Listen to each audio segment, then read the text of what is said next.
Olá, sejam todos e todas bem-vindos ao SinapseCast, hoje na sala Elza Soares. Madame Rosa é uma sobrevivente do Holocausto que tem uma espécie de creche na casa em que mora no litoral da Itália. Sua vida muda quando ela começa a cuidar de Momo, um imigrante de 12 anos de Senegal que tinha acabado de roubá-la. Este é o filme Rosa e Momo, de Eduardo Ponte, e é o nosso ponto de partida para o episódio. Hoje, no mundo, o mundo bate recorde de 80 milhões de refugiados. 45,7 milhões são deslocados internos, 29,6 milhões são refugiados que vivem em nações estrangeiras e 4,2 milhões são requerentes formais de asilo no exterior. Segundo a Acnur, 67% dos refugiados no mundo vieram de três países: Síria, 6,7 milhões, Afeganistão, 2,7 milhões e Sudão do Sul, 2,3 milhões. Já os países que mais receberam refugiados foram Turquia, 3,7 milhões, Paquistão, 1,4 milhões e Uganda, 1,2 milhões. E hoje o nosso convidado é o professor Luiz. Olá, Luiz, bem-vindo. Oi, como vai? Tudo bem? Tudo bom? Obrigada por estar com a gente aqui hoje. Eu sou Ana Clara, brasileira que ama coalhada seca, e eu sou uma mulher branca de cabelo curto, médio, castanho. Eu estou usando um casaco preto com uns detalhes vermelhos e atrás de mim tem uma estante com vários livros de várias cores. Ah, certo. Bom, Oi, oi, tudo bem, Shadia? tudo bem, professor Luiz?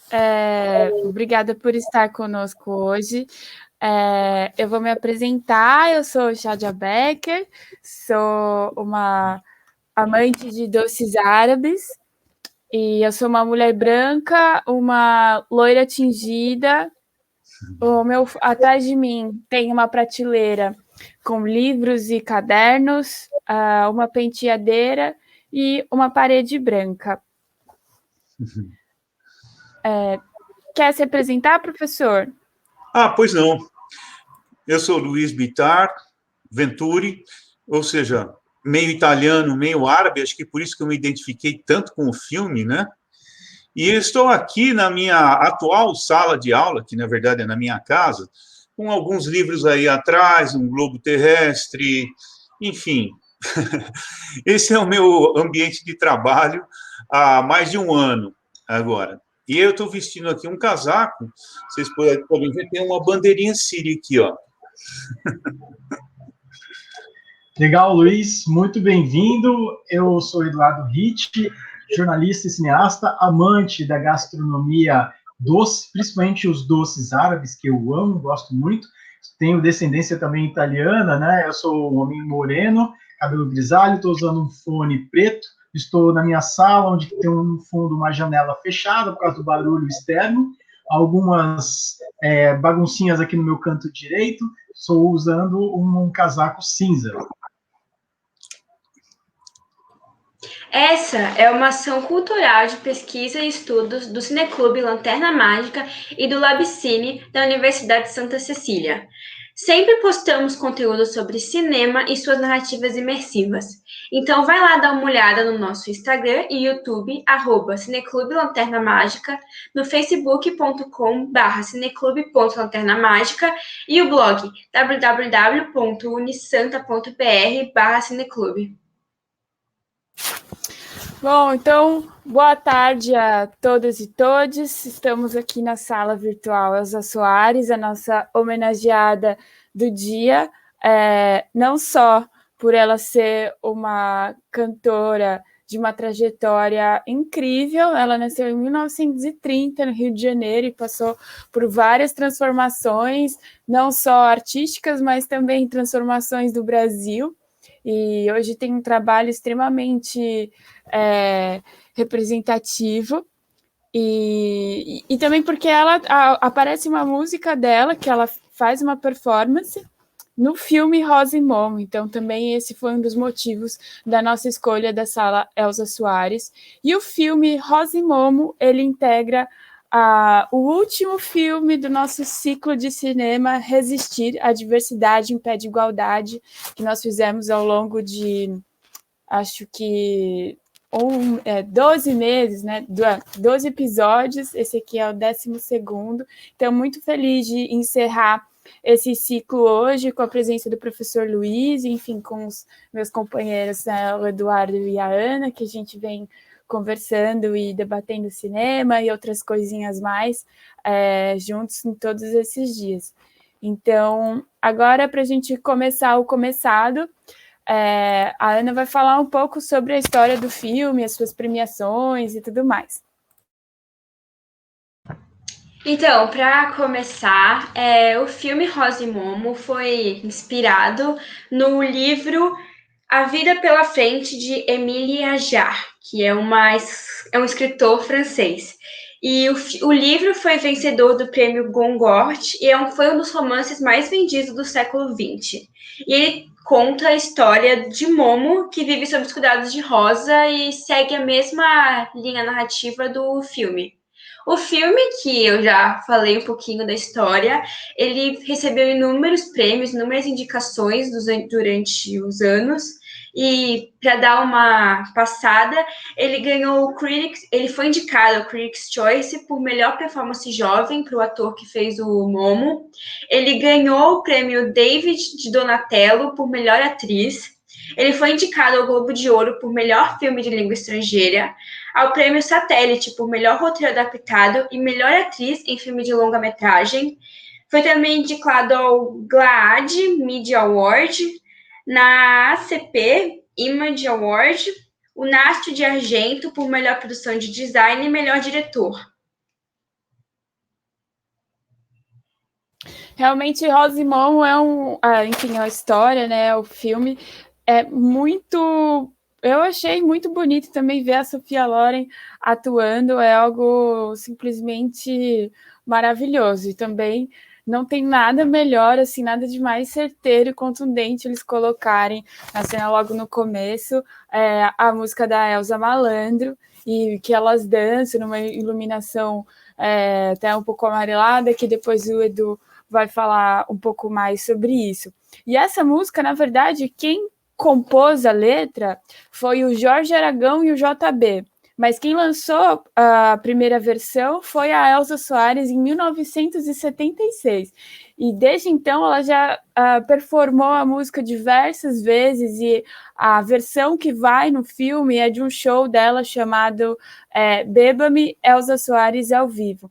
E a música se chama Malandro, e ela brinca um pouco com esse lugar do Momo, assim, dessa relação da Rosa e do Momo, que fala, eu quero saber de você, o que está acontecendo na favela, não anda muito bem para o seu lado, está um pouco perigoso. Então, de uma forma simples e poética, a música da Elza Soares, eu acho que contempla, assim, dá conta, né, cuida de um pedacinho do filme, e simplesmente acho que é um toque muito sensível, assim, para a cena das duas dançando e das crianças olhando. Para quem viu o filme, talvez compreenda melhor a cena que eu estou comentando, mas também quem ainda não viu, fica o convite, que é uma cena realmente muito bonita. E aí, falando um pouco sobre essa questão da composição, da música, com os dois, com a Rosa e a outra personagem que é trans, eu não lembro agora o nome dela, que a cena tem um tom mais amarelado. O Edu vai falar um pouco mais sobre essa questão da aridez e do calor, enfim, das cenas no filme. Bacana, Chádia. Já de antemão também agradeço a presença aí do Luiz, nosso convidado de hoje. Legal estar aqui com vocês, nosso último episódio sobre o ciclo de cinema, né? Existir, Resistir, que fala sobre essa questão da diversidade. E acho que é um filme muito bonito e que nos toca de uma forma por esse aspecto, né, dos refugiados, da questão da migração, da imigração, enfim, são temas que às vezes a gente acaba misturando um pouco tudo e tem uma diferença.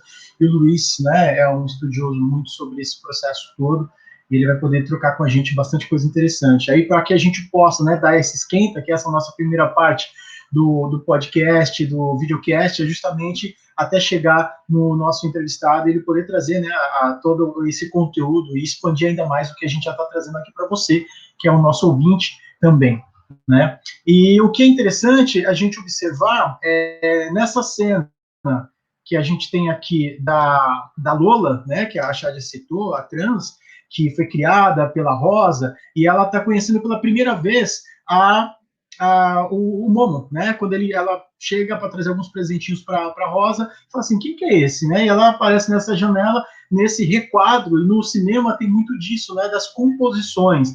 Então é um filme, como todo bom filme, cheio de grandes composições. O que a gente pode observar que o amarelo ele pontua muito a vida, né, do próprio Momo, e o amarelo representando um pouco desse processo de aridez, né? O filme ele tem uma fotografia muito trabalhada no HDR, que trabalha muito com os contrastes, né? É uma forma de você fotografar onde é uma beleza entre as cores, são mais vivas, e também as sombras, a luz é trabalhada de uma forma onde há algo que te puxa para dentro da cena, né? E o filme ele traduz um pouco disso, essa questão do Momo, de estar vivendo nessa cidade litorânea, enfim, que é o que vem, digamos, da história deste menino e dessa senhora aí, já nos seus 70 e poucos anos, ou talvez até 80 e pouco. Então a Lola, ela representa um pouco disso, e a gente vê alguns pontos de amarelo e azul, que são cores primárias, né? E o vermelho é outra cor primária, são 3 cores primárias, vermelho, amarelo e azul, e é o que marca os personagens. E aí, só para dar uma continuidade, encerrando essa minha parte, pontuando a questão da aridez, né, sobre essa questão das cores, e é um filme muito bonito nessa parte de cor também.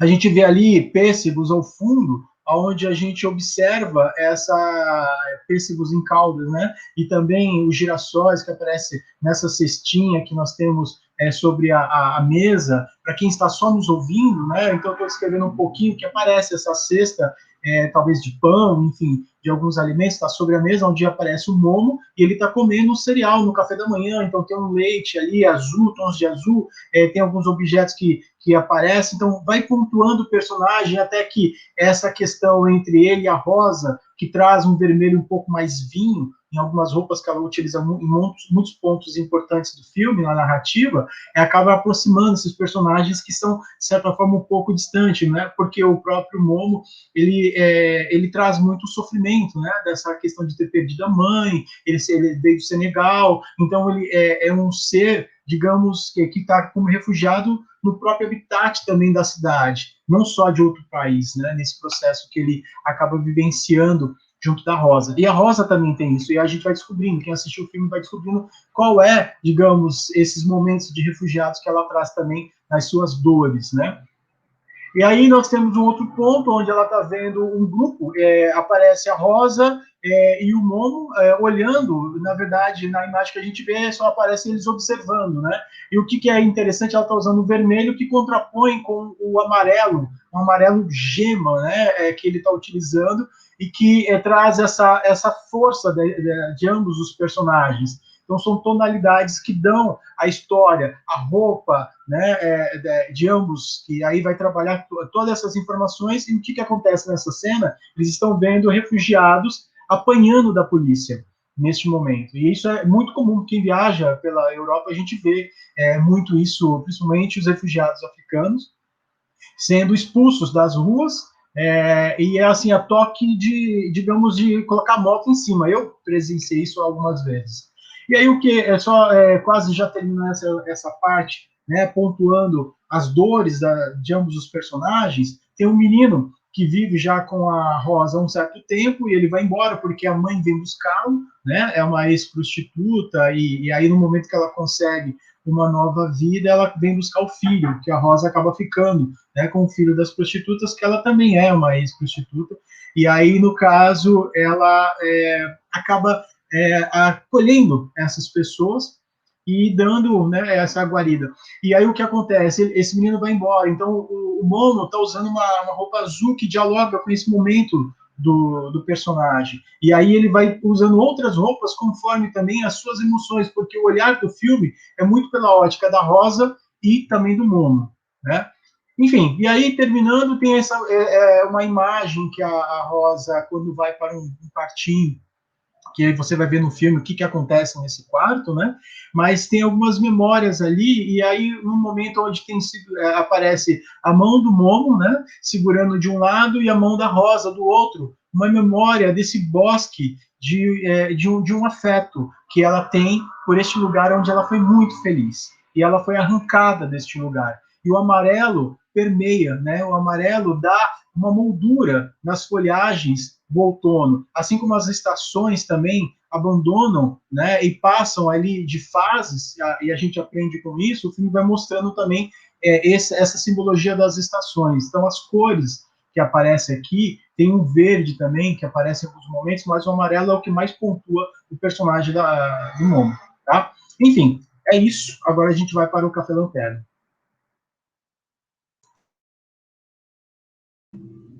Então, para começar agora o nosso bate-papo, eu queria apresentar o nosso convidado de hoje, que é o Luiz Antônio Bittar Venturi, que é professor titular do Departamento de Geografia da USP, atuando nas áreas de recursos naturais, teoria, métodos e técnicas de pesquisa, temas sobre os quais tem publicado artigos e livros, a exemplo do Geografia, Práticas de Campo, Laboratório e Sala de Aula.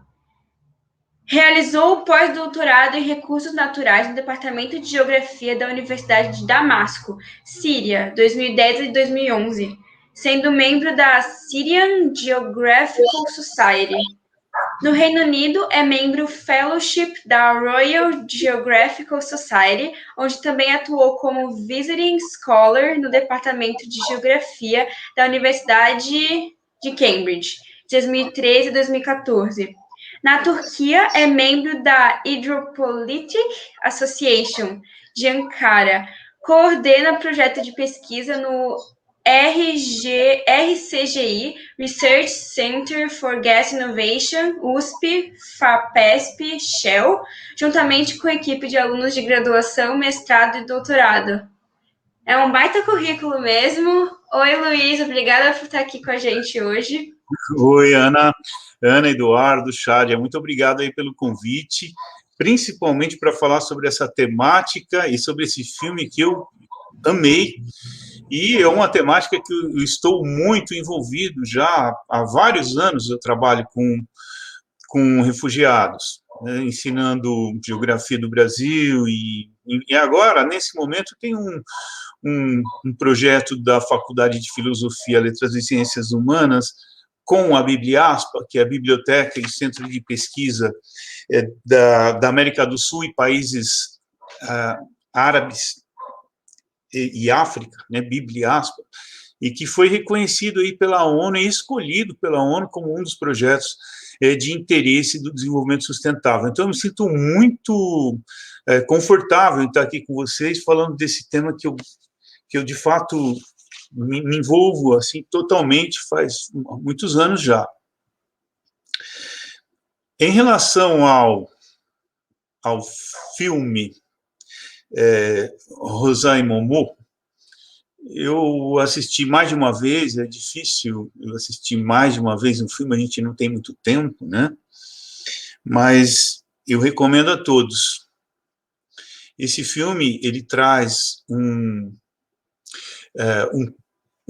conjunto amplo de conflitos e sentimentos humanos e que se misturam e que vão se desenvolvendo ao longo do filme, como, por exemplo, exclusão social, prostituição, drogas, racismo, mas também emoções, né, como tolerância, amor, amizade. E ao longo do filme, esses sentimentos, principalmente o amor materno, ele acaba prevalecendo sobre os conflitos. Isso é que é interessante. Eu até... o Eduardo falou dos tons amarelos, né, Eduardo? sabe aquelas fotografias antigas que a gente usa, que a gente guarda, a gente costuma guardar? Quanto mais antiga, mais amarelada ela fica. Então, esses tons amarelados das fotos, elas nos remetem assim a um passado que pode ser que tenha sido melhor do que o presente e tal, mas está lá, ela vai amarelando, amarelando. Então, aquela foto que você mostrou, que é incrível, ele segurando com o dedinho lá e ela com o outro, mostra talvez um passado que tanto para ele tenha sido melhor quanto para ela, né? E naquele momento não é. O filme, assim, se eu como geógrafo, né? Se eu for falar com uma visão geográfica do filme, bom, tem muitos elementos aí. O primeiro que me chamou muito a atenção é a visão homogeneizante que o europeu tem em relação ao não europeu. Então, a impressão que dá, embora os europeus entre si, eles se diferenciem, eu sou francês, você é português, você é alemão, tal, tal.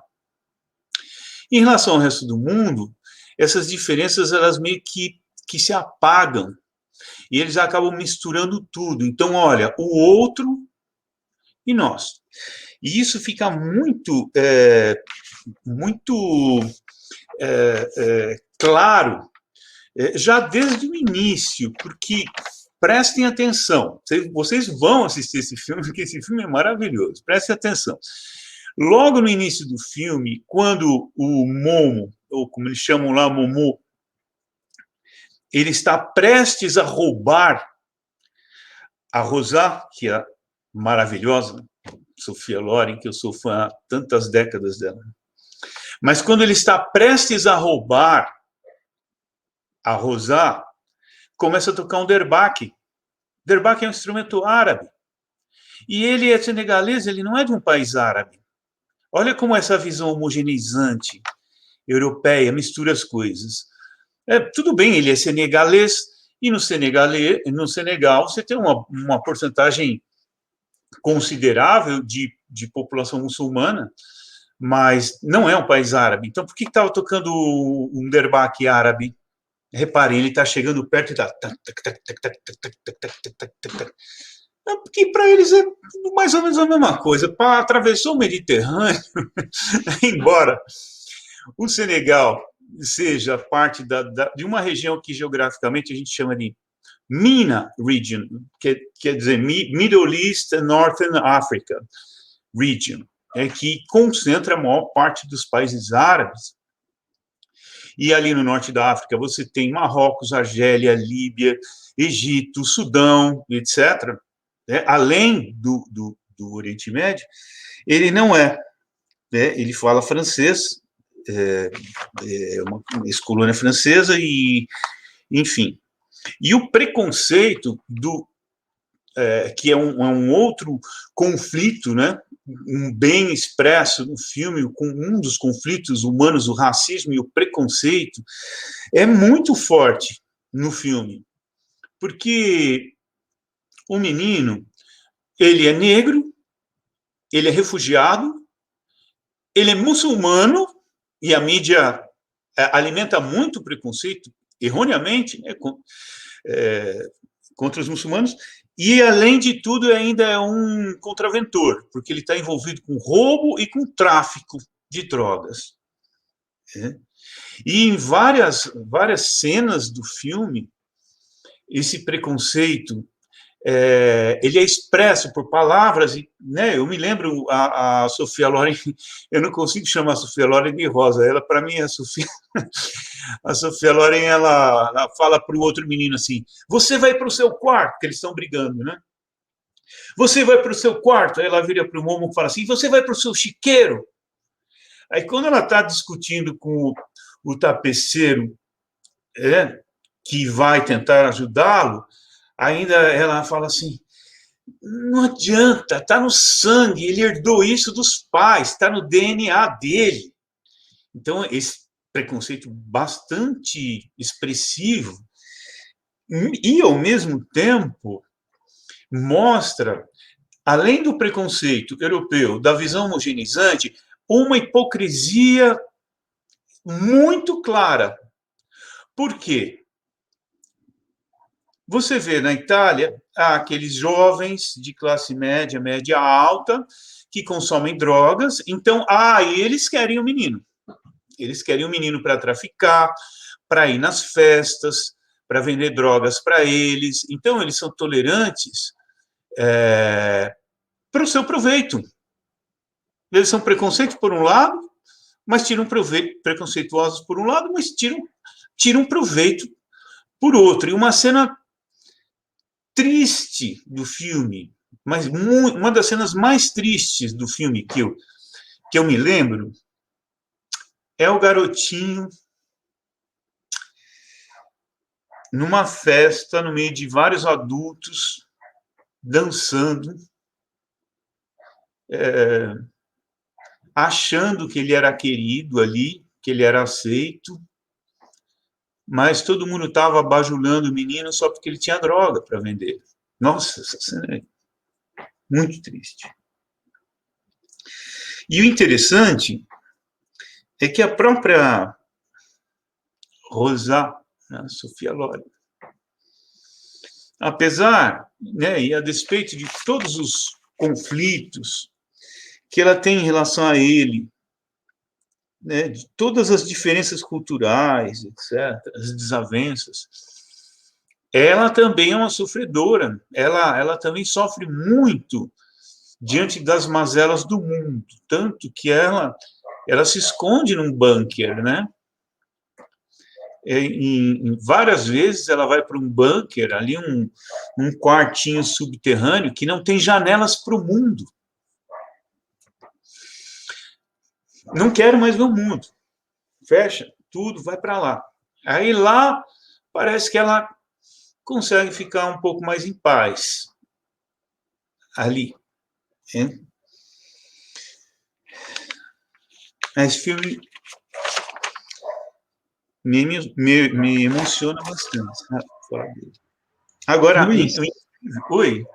deixa eu só te falar uma questão que eu acho bem legal, queria só contribuir com a sua fala, que eu acho bem interessante, essa questão que o próprio Momo, né, o Momô, ele não gostava de ser chamado de Muhammad, né, que é o nome, né, muçulmano dele, e essa representação, né, nesse processo.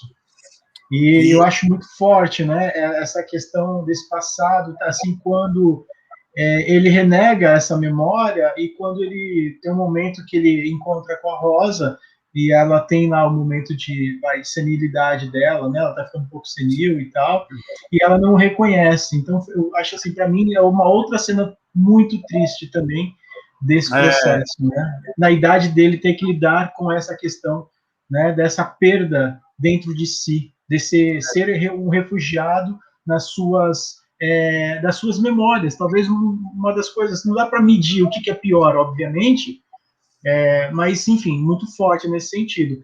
A gente tem algumas perguntas para você, não sei se você quiser, eu acabei te cortando, quiser concluir, aí a gente depois segue com algumas perguntas também.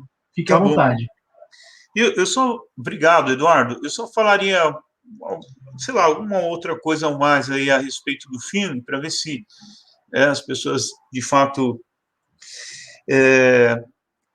o filme, ele de fato, ele negar o Momô, ele está negando algo que vai gerar mais preconceito contra ele, porque ele, além dele ser um ladrão, taxado como ladrão, um traficante, etc., refugiado, negro, e ainda muçulmano, então, pelo menos o Momô, você lembrou muito bem isso. E o filme é incrível, porque ele tem umas pinceladas de surrealismo, assim, de simbolismos muito fortes. Por exemplo, uma leoa que aparece em vários momentos do filme, o lambendo, quando ele está dormindo, e aí ele acorda todo feliz, e aquela leoa, eu entendi assim, é a figura materna, que ele não teve, e a leoa, como ele vem de uma região rural do Senegal. Então, ela cumpre esse papel da figura materna e traz conforto para ele. E, aos poucos, a Rosá, a Sophia Loren, começa a assumir esse papel da leoa. E a leoa, podem reparar, ela começa a sumir do filme. Ela só vai reaparecer... Pode contar o fim? Não sei. Ela só vai reaparecer no final, quando não tem mais a Rosá. Aí, quem que vai substituir? Porque a Rosá, ela, de alguma forma, ela substituiu a leoa, criou um amor materno com o Momô, que superou todas as desavenças e todos os conflitos que eles tinham e as diferenças culturais, inclusive, porque, inclusive, ele, como muçulmano, e ela, como judia, que ensinava hebraico para o outro menino, enfim, todas essas diferenças, elas foram dissimuladas por um amor materno que foi sendo cultivado, e aí, ao longo do filme, a leoa vai sumindo. Só que lá no final, no cemitério, quem que aparece? A leoa, porque já não tinha mais. Então, é um filme também muito cheio de simbolismo, assim, muito bonito. E o ator transgênero, que eu adoro esse ator, porque ele trabalhou na série Vis-a-Vis, né, que é uma série das prisioneiras lá, francesas, ele trabalhou lá. Ele foi uma revelação.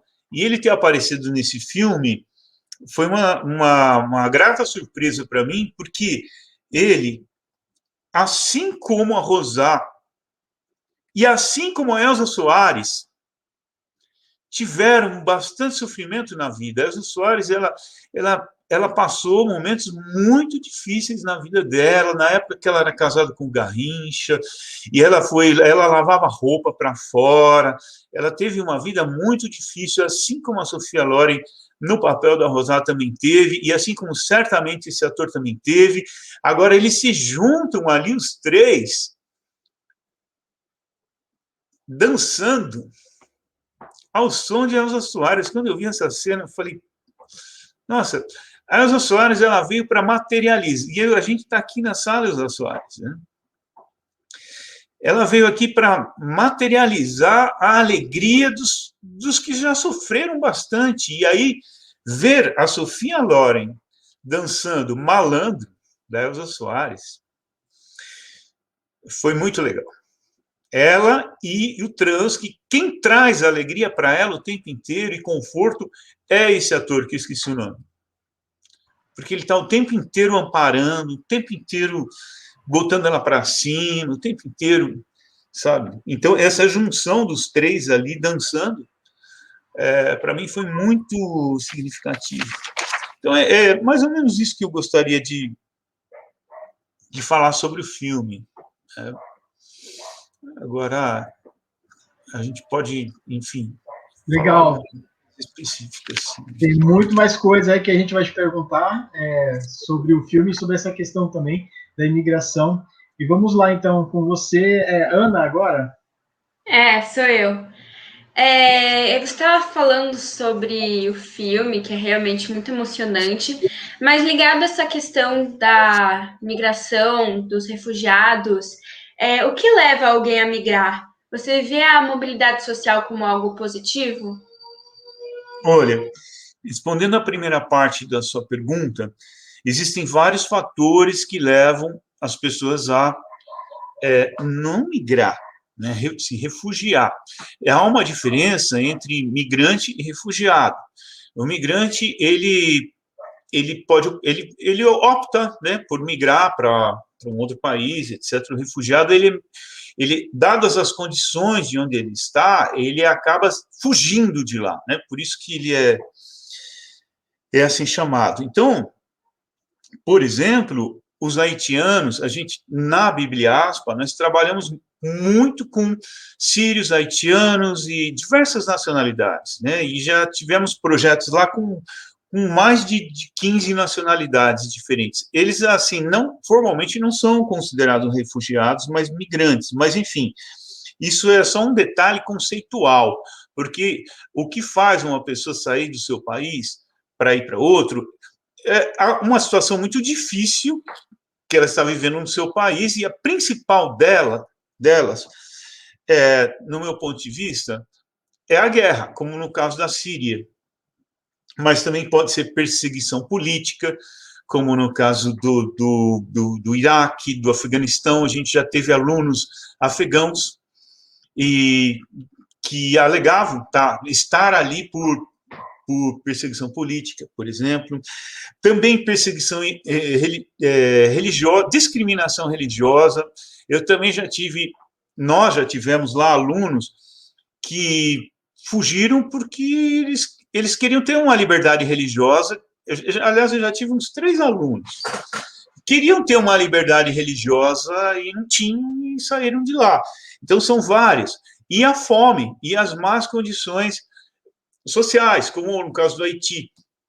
Então, tem várias. Depende de cada contexto. O que está acontecendo naquele país? Guerra, fome, perseguição, política, perseguição religiosa, o que está acontecendo? Então, há uma lista de motivos, né? E quando o refugiado chega lá no aeroporto de Guarulhos, ele se declara refugiado, ninguém fica perguntando muito para ele por que ele se refugiou.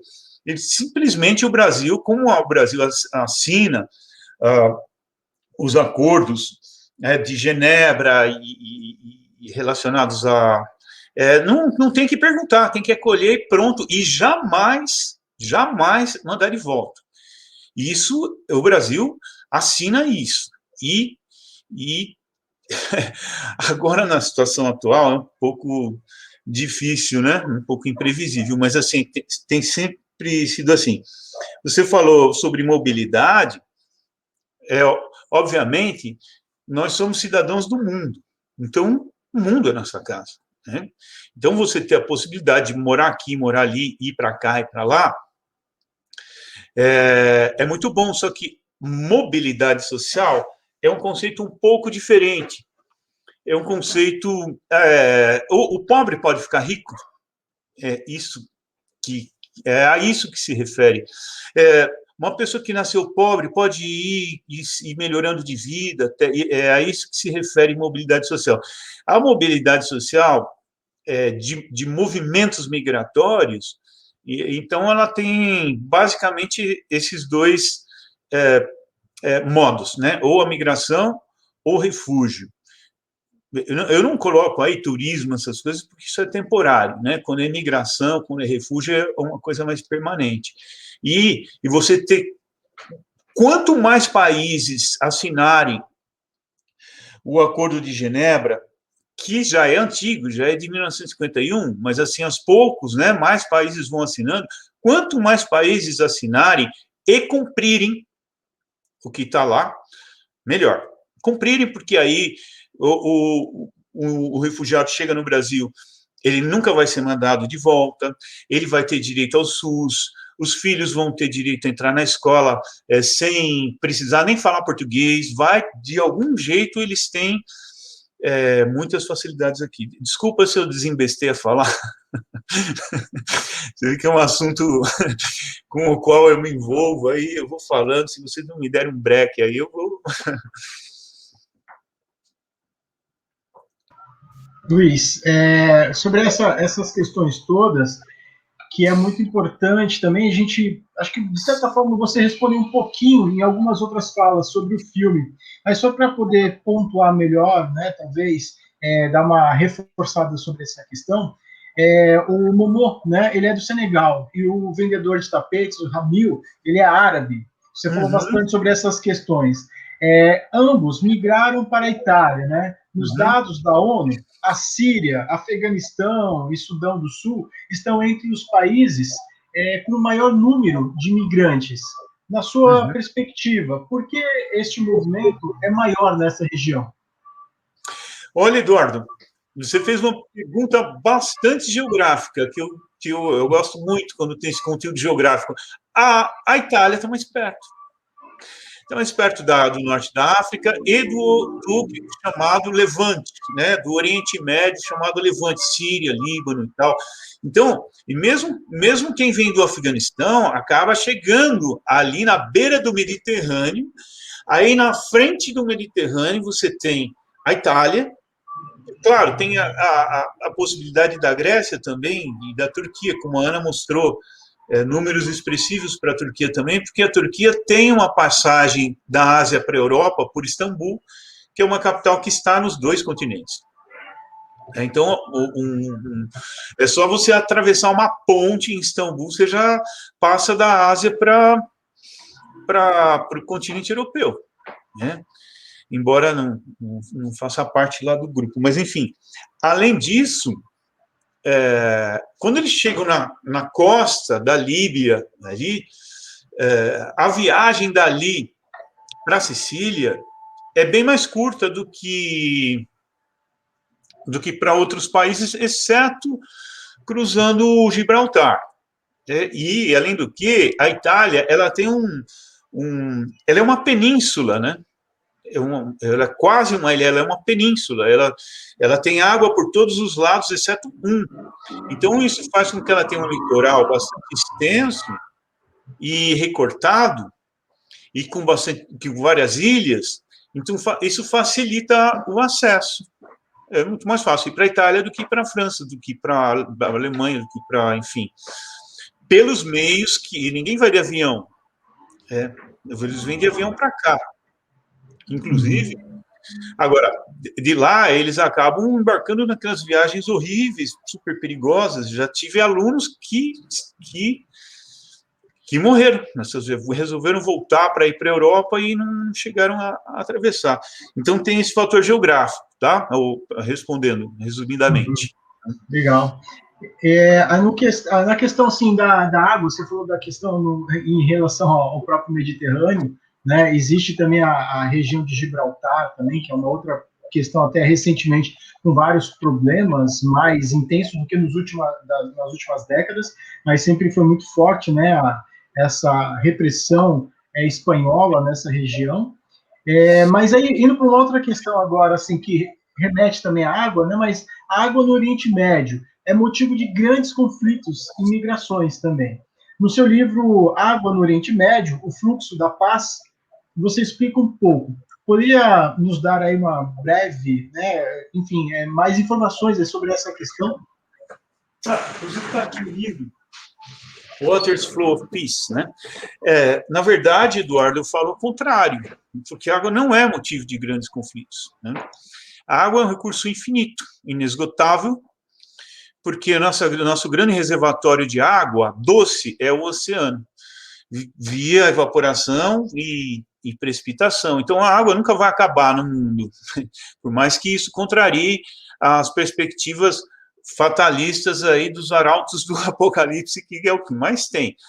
Mas, assim, na Península Arábica mesmo, Arábia Saudita, Kuwait, Emirados Árabes, Bahrein, Omã, são países que eu já visitei, conheci, boa parte deles, você não tem água. Não tem nem por que guerrear. Vão guerrear por água, não tem o que ser disputado. Eles dessalinizam a água.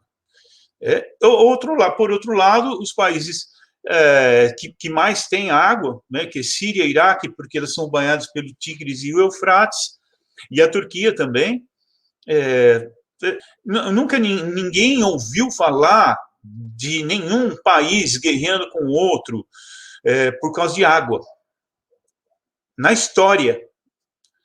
E nem na história recente, nem na história passada. Isso é uma força de um bordão colocado pela mídia e que não tem fundamento nem conceitual, e nem empírico, e nem econômico. Nem conceitual, porque a água é um recurso inesgotável, nem empírico, porque nunca se viu dois países guerreando por água, e nem econômico, porque a água não tem um valor econômico igual o petróleo tem, e custa muito mais caro você guerrear por ela do que você dessalinizar, do que você tratar esgoto e torná-la potável de novo. Isso é muito claro, é muito mais barato você planejar o abastecimento do que guerrear por ele. Então, não há.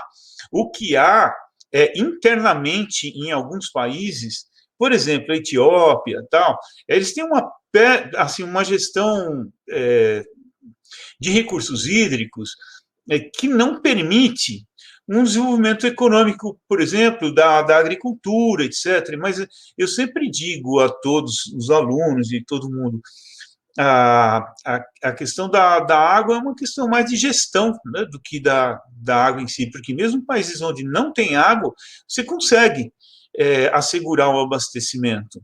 Então, retomando a questão da Ana, quais seriam os motivos das migrações? Eu colocaria guerra, perseguição política, perseguição religiosa, situação econômica muito precária, mas água eu não colocaria, não. Aliás, esse livro, ele é inteirinho, o argumento principal dele é justamente para desconstruir essa ideia de que, eu sei que é uma coisa que pode ser assim um pouco assim chocante de aceitar de início, né? Porque a gente é tão bombardeado pela mídia que a água vai ser o petróleo do século XXI, etc. É um pouco chocante de aceitar, mas é um argumento que foi construído em cima de estudos, pesquisas e foi defendido numa tese de livre docência e depois ainda foi publicado. Então tem uma sustentação razoável. Eu não colocaria a questão da água, a não ser que seja um país com condições econômicas assim tão precárias que não consegue desenvolver agricultura internamente, etc. Então, entra na dimensão econômica, não da água em si. E, professor Luiz, para a gente já ir finalizando também a nossa entrevista, eu queria fazer uma última pergunta para você.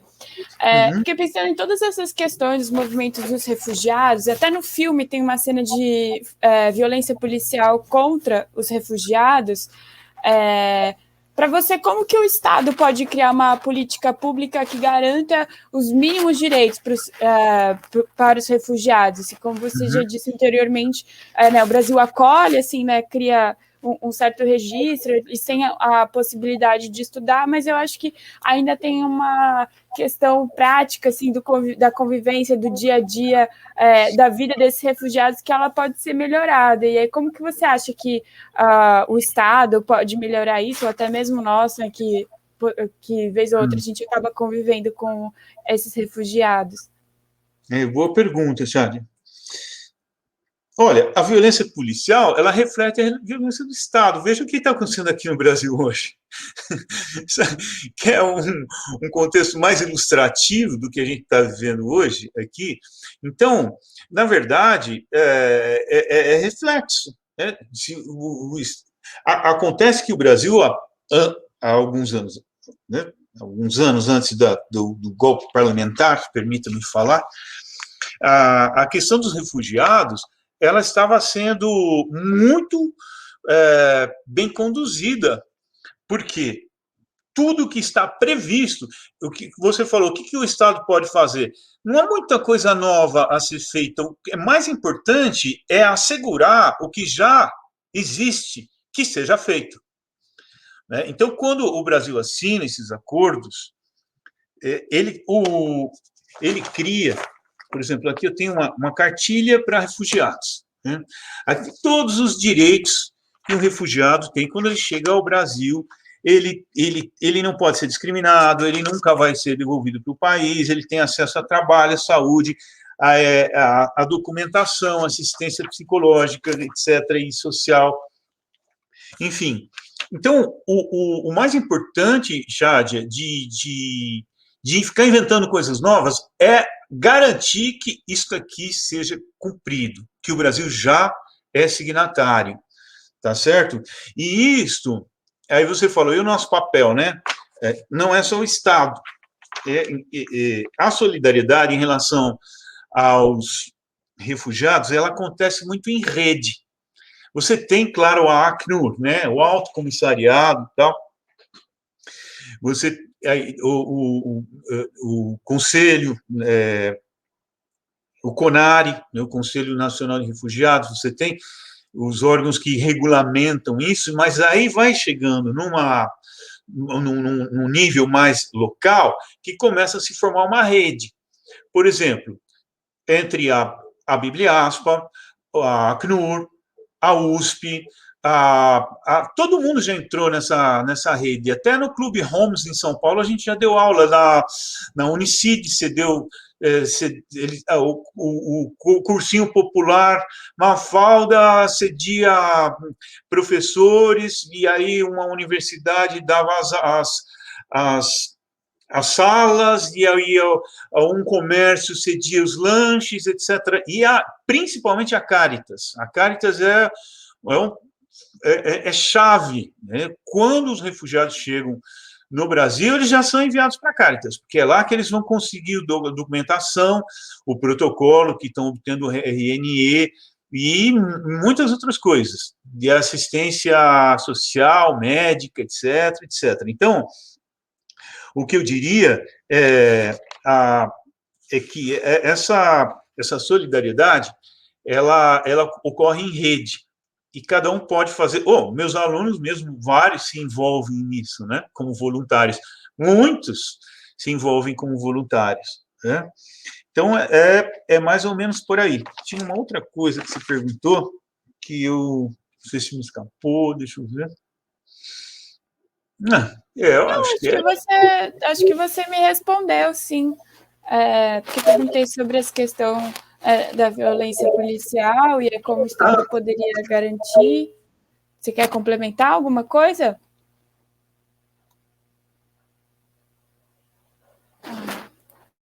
Sumir aí um pouquinho.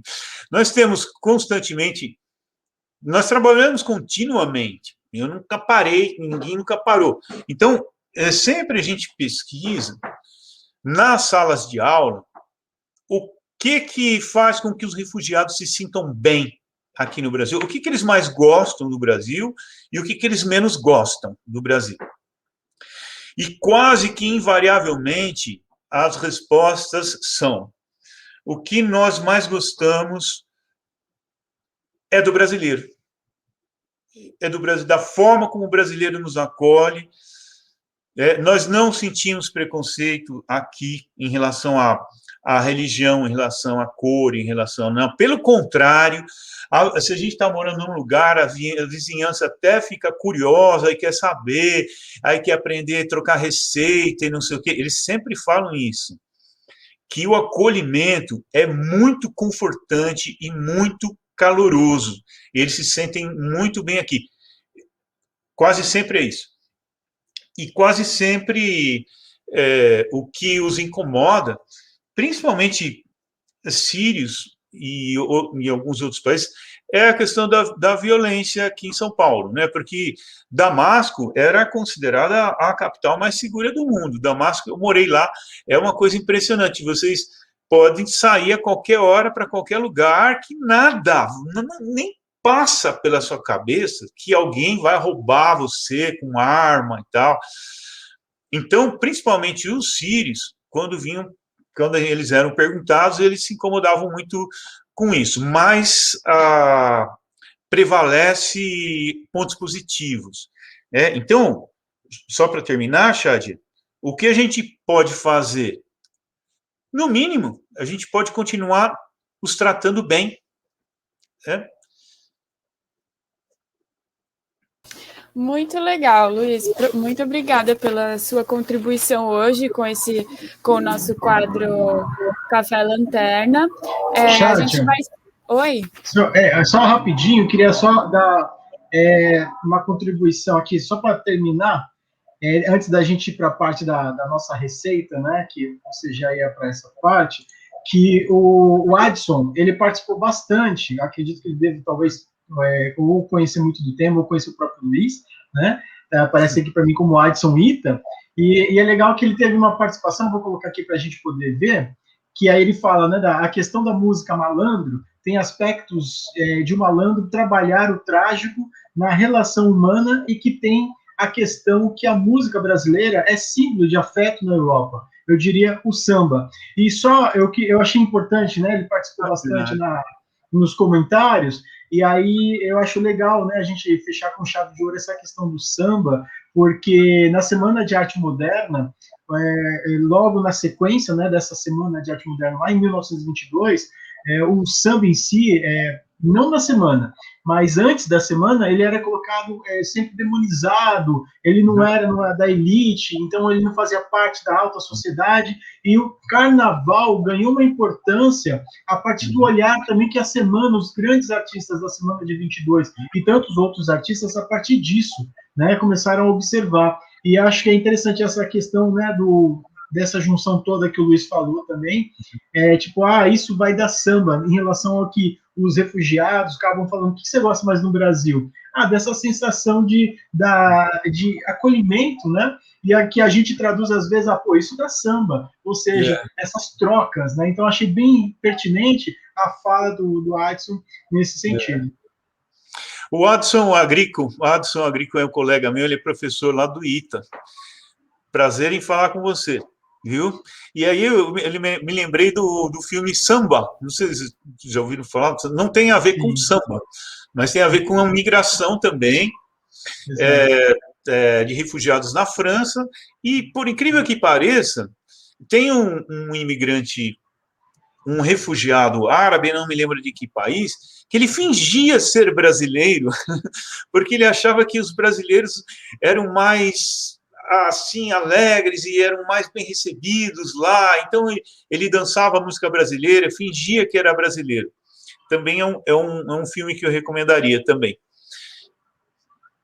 Legal, Chad, é com você então. Eu por aqui já vou me despedindo, então. Eu sei que ainda tem a Ana que vai dar a receita, mas eu já aproveito aqui para me despedir de você. Muito obrigado mais uma vez por todos esses saberes que você trouxe aí. Muito importante para que fique documentado aí. Muito obrigado. Eu que agradeço. Bom, então a gente vai seguir agora com o episódio no momento mais delicioso e saboroso, que é o Degustando a Cena, que a Ana vai falar para a gente sobre uma receita de doce árabe, que é, inclusive, um dos meus favoritos. Então, a nossa receita de hoje é o mamu, que é um doce libanês, que é a base de tâmaras e nozes, que é uma espécie de biscoitinho que é servido como acompanhante para café ou chá. No Brasil, a imigração árabe teve início no final do século XIX, e para o Brasil vieram muitos árabes. 15 milhões de brasileiros atualmente possuem descendência árabe, sendo a maioria libanesa. Então, pode-se dizer que eles trouxeram um pouquinho da terra natal deles para cá com esse biscoitinho para tomar na hora do chá. Delícia. Mamu. Esse doce ele é muito gostoso mesmo. Então, tem a receita no nosso blog. Então, caso alguém queira tentar fazer em casa e se aventurar na culinária árabe, tem lá toda a receita. E aí, professor, você quer fazer alguma consideração final para a gente poder encerrar o episódio? Em relação ao mamu, ele tem folhinhas. Não, assim... Vocês podem ver que o mamu ele tem diversos desenhos, né? Esses desenhos é como se fosse uma concha, né? Com uma forminha com desenho, então você faz diversos desenhos assim com ele. Eu gosto muito desse doce.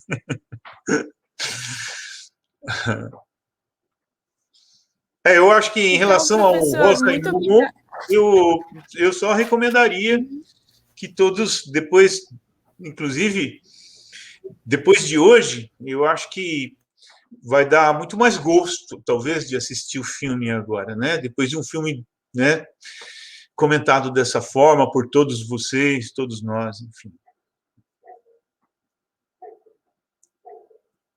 Sim, eu fiquei com vontade de assistir também, porque as suas falas me trouxeram outras perspectivas em relação ao filme, outros detalhes, que, por exemplo, a parte do Derbach foi algo que passou completamente desapercebido por mim, e não tive esse olhar crítico, então acho que vai ser muito legal, assim, a gente rever e as outras pessoas também que ainda não assistiram, assistir esse filme. A conversa foi incrível. Agradeço muito a sua participação hoje, a sua contribuição. Foi muito bom passar esse final de tarde com você. E então, é isso. A gente se vê numa próxima. Então, muito obrigada, professor. Eu agradeço o convite de vocês. Muito obrigado, viu? Obrigada por estar aqui com a gente hoje. Tchau, tchau. Tchau, até a próxima, pessoal. Até o próximo Sinapse Cast, repleto de novos sabores e delícias para a gente experimentar.